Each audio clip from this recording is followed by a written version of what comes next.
All right, folks, it's Mr. Ryan. I'm back. We're going to talk about now the graphs of logarithmic functions. Now, before we talk about the graphs of logarithmic functions, I want to remind you about something that we did in the last video when we graphed exponential functions. Do you remember that we said that exponential functions cannot go below the x-axis? An exponential function will never be equal to 0 and it will never be less than 0, right?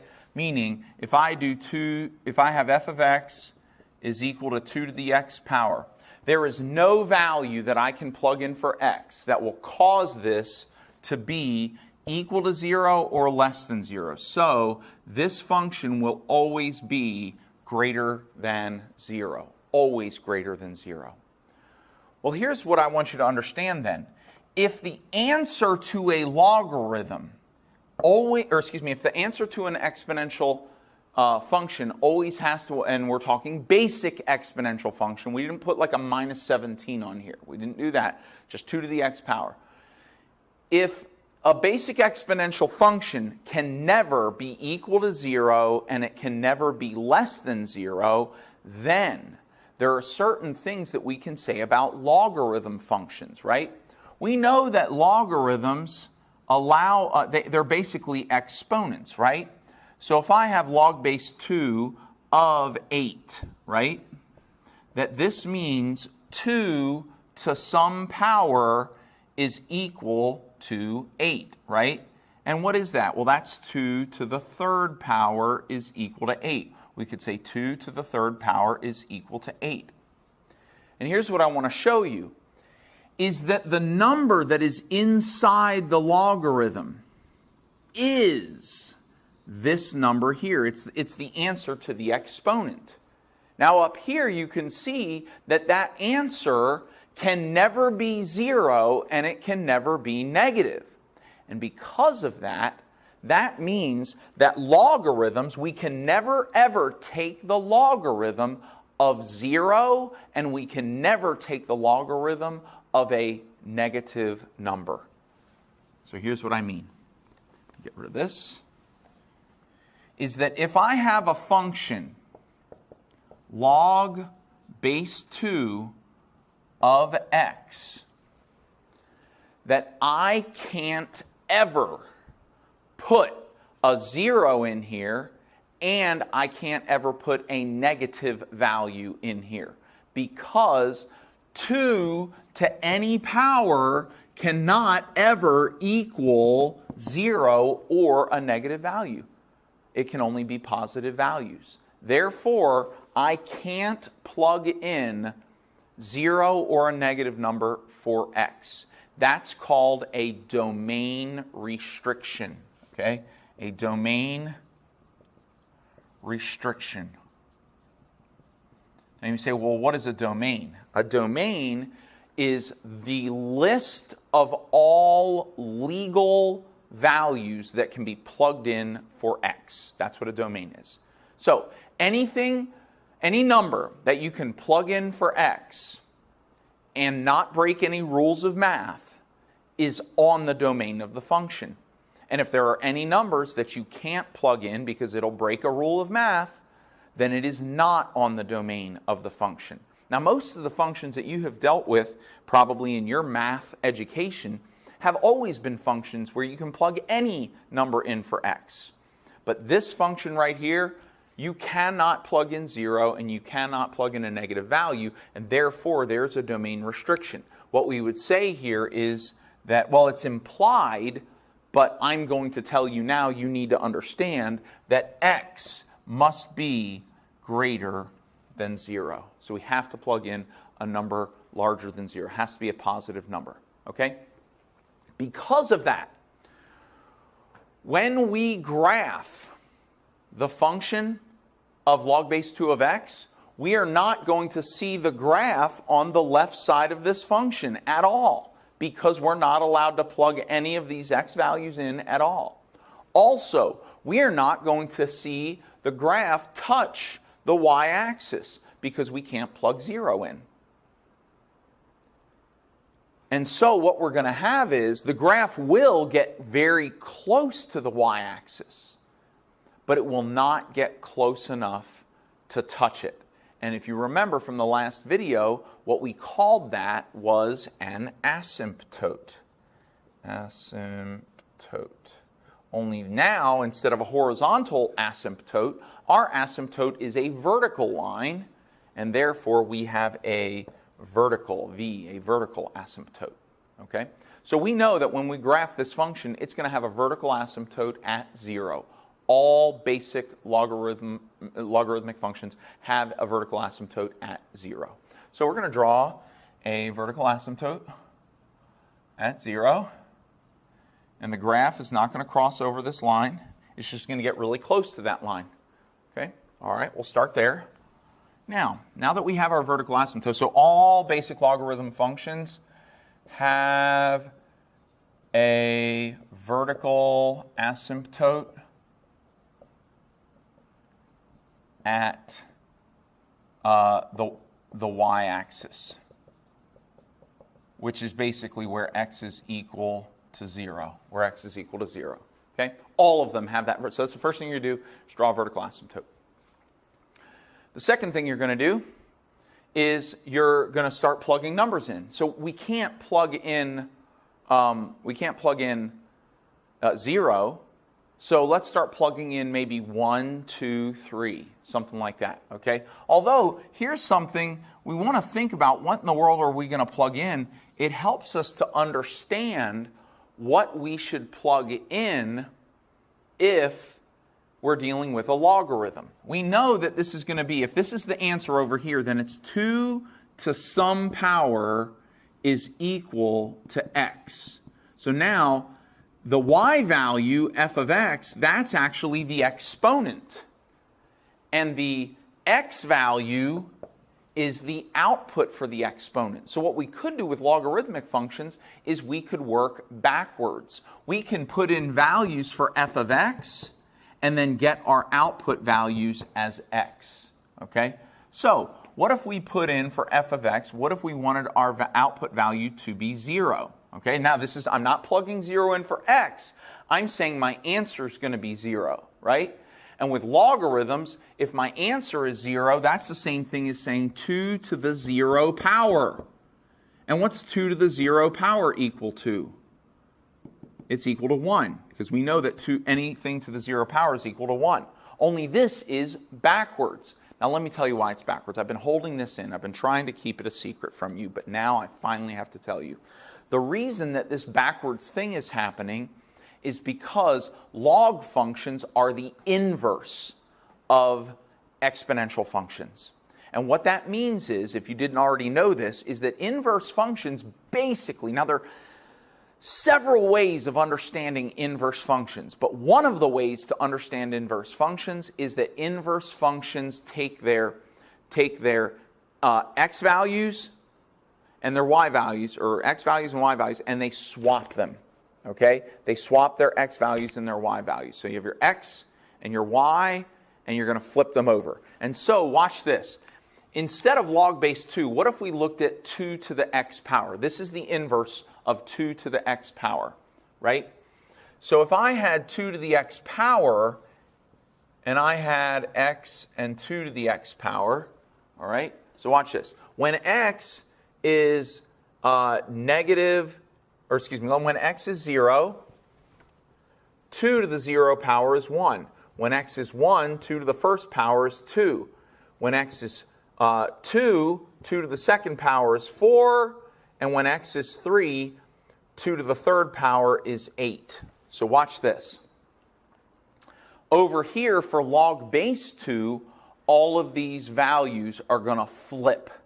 These are going to become the x values, and these are going to become the f of x values, the log base 2 values. So I'm going to move over here, 1, 2, 4, and 8. 1, 2, 4, and 8, where x is 1. We're skipping over, x is 1, x is 2, then we're skipping over 3, and then we're going to skip over 5, 6, and 7. And then our output values are 0, 1, 2, and 3.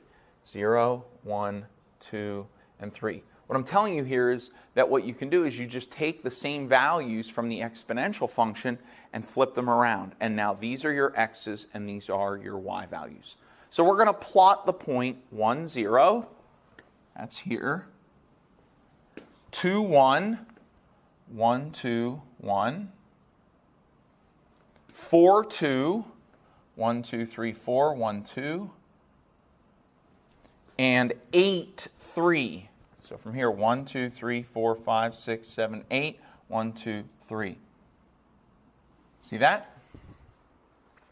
And now you may say, yeah, but does that mean it stops at 1, 0? No, it actually goes below. From here, if we were to do negative values on 2 to the x power, if we were to do negative values, what if we did -1, -2? Let's just stop at -1 and -2. 2 to the power of -1 is 2 to the -1 power, which we have already said is 1 over 2 to the first power, which is 1/2.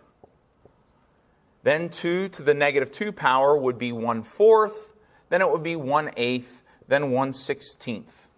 Okay? So how would we bring this over here? Well, we would flip them around. The -1 and the -2, they would go over here. In fact, let's fix this. Let's rearrange this. I'm going to make some room here. I'm going to have my 0, my 1, my 2, and my 3. Then I'll have my 1, my 2, my 4, and then my 8. And now, I'm going to move these -1 and -2 from the left side over to the right side. But I'm going to put them over here.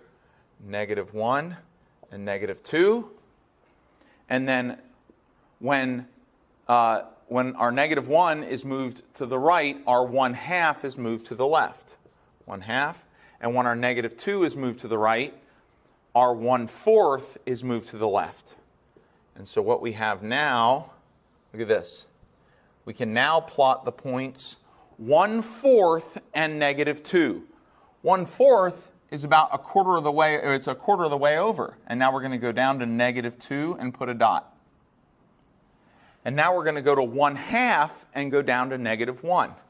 1/2 and down to -1. And look what's happening. Do you see this? It's going flat in the right direction, and then it's going steep as it gets closer to 0. That's because of the asymptote. And so all logarithmic functions are going to do this. So let me tell you what all logarithmic functions do. Just like I told you what all exponential functions do, I'm now going to show you what all logarithmic functions do. When I say all, I mean all basic logarithmic functions. So I'm going to erase all this. Okay. First of all logarithmic functions, as I wrote up on the board, they all have a vertical asymptote at the y-axis, x equals 0. Second one, all logarithmic functions go through the point. Now, remember how I said that they were inverses to the exponential functions? Remember, all exponential functions go through the point 0, 1, right? They all go through the point 0, 1. Well, if a logarithm is the inverse of an exponential function, which means to swap the x and the y, so the x becomes the y and the y becomes the x, look, the x becomes the y and the y becomes the x, which means that all logarithmic functions go through the point 1, 0. 1, 0. Okay? And let's look, let's prove it. Here we go. Or let's see what we did. There's 1, 0. Yep, our logarithmic function is going through the point 1, 0. Okay? So, last couple here. 3. All logarithmic functions go flat. Well, go flatter as x approaches infinity. All right? So as the graph goes that direction, it's going to get flatter and flatter and flatter. Now, it's never going to become perfectly flat. There's no horizontal asymptote. It's going to keep growing. It can get up really, really high. But it has to go towards infinity to do that. Okay? And then all logarithmic functions, they go not just steep, but they go vertical as x approaches 0. So, see this as we go backwards here? As the graph is getting closer to 0, it's getting steeper and steeper and steeper, and it is literally going vertical. It will never touch, it will never cross over the y-axis. It'll just become more and steeper and steeper until it becomes more and more vertical. Okay, that's why we call it a vertical asymptote. Okay? All right, so let's go ahead and graph now. Let's graph a couple more logarithms.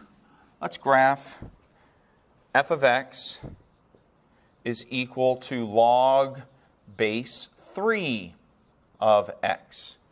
Well, all basic logarithmic functions have a vertical asymptote at the y-axis. So I'm going to draw a vertical asymptote here. They all go through the point 1, 0. 1, 0.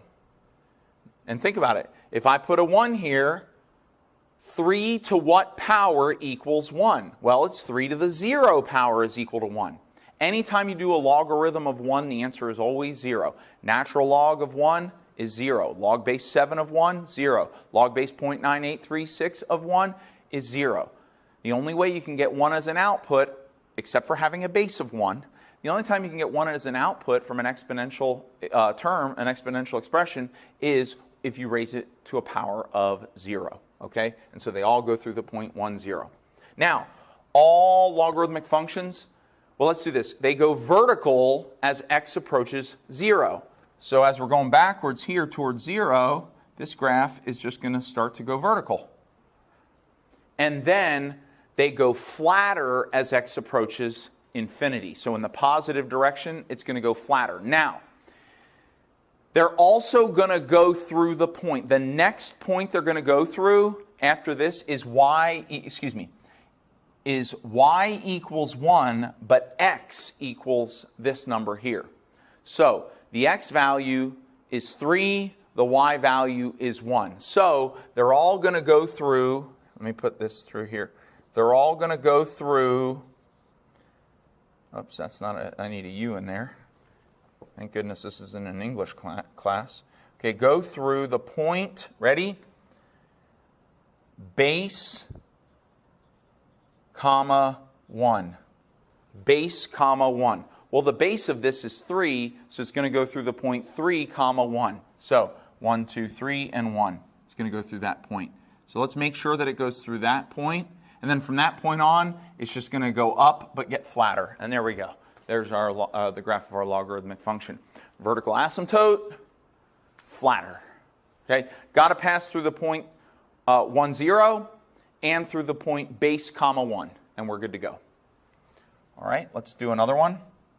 Actually, we only have to change one thing here. Why don't we do the graph of, leave that vertical asymptote on there because they all have vertical asymptotes. Let's do log base 5. Let's do log base 5 of x. Okay? Well, it's going to have a vertical asymptote, so dot, dot, dot, dot, or no, dash, dash, dash, dash, dash, vertical asymptote. It's going to go through the point 1, 0. So 1 and 0, put a dot there. It's going to go vertical as x gets closer to the y-axis. So coming this direction, we're going to go vertical. And then it's going to go flatter as x approaches infinity, but it's going to go through the point 5, comma, 1. 1, 2, 3, 4, 5, comma, 1. It's going to go through right there, and then it's just going to get flatter from there. And there is the graph of log base 5 of x. Let's do just a couple more, okay? Because these are going pretty fast. Get rid of this. All right, we'll change it to, what if we do log base 7? Let's do log base 7 of x. And I'm going to pause. I'm going to stop here. You pause the video, and you try to do the graph of log base 7 of x. All right, so first thing we're going to do is we're going to draw in our vertical asymptote. So dash, dash, dash, dash, dash at the y-axis. Then we know that the graph is going to go through the point 1, 0. All basic logarithms go through the point 1, 0. Then they're going to go vertical as x approaches 0. So coming back this direction, it's going to go this way, right? Then it has to go through the point base, comma, 1, and the base is 7. So 7, comma, 1. So 1, 2, 3, 4, 5, 6, 7, comma, 1. There's our point right there. Now it has to go from 1, 0 to 7, 1, and then it's just got to go flatter from there. So watch what I'm going to do here. It's got to kind of go this through that point and then just kind of go flatter from there. But it's never going to be perfectly flat. It's getting flatter and flatter and flatter and flatter and flatter, but it can eventually equal. That height of that curve can actually get up to, a billion. So it's just going to be way out there closer to infinity, okay? We're going to do one more. Can you guess which one? Come on. I know you can guess. What haven't we done yet? There's a logarithm, a famous logarithm that we haven't done yet. Natural log, that's right. So we're going to graph, we are going to graph, or sketch the graph of f of x is equal to the natural log of x, okay? All right, so let's erase this here. We'll leave the vertical asymptote on there because they all have vertical asymptotes, right? First thing we're going to graph, put the vertical asymptote in, right? Dash, dash, dash, dash, dash at the y-axis because all basic logarithms have a vertical asymptote at the y-axis. Then they're all going to go through the point 1, 0. So I'm going to plot the point 1, 0. No different for natural log.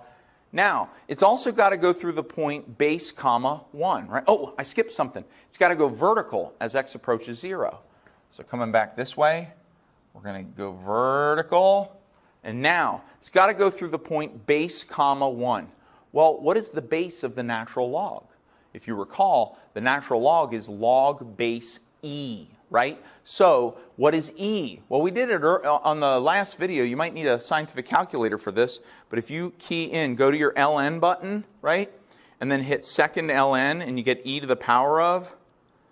E to the power of 1 will give you just e, right? So if you press enter, it's 2.718281828 and a bunch of other numbers.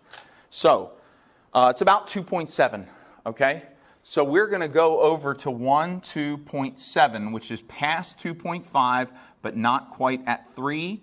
And we're going to put a dot there at 1. So e, that's e. In fact, I can put a label. I can say e comma 1 is what I can do. And now it's going to go, the graph is going to go through that point, and then it's going to get flatter as x approaches infinity. So it's going to go through that point and then get flatter as x approaches infinity. Okay?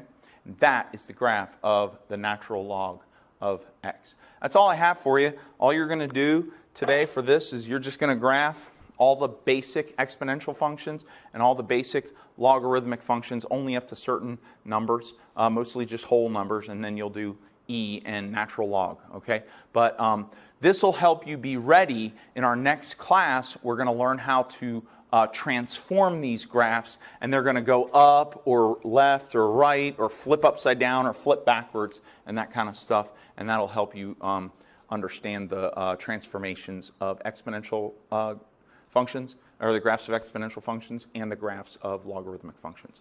Have a good day.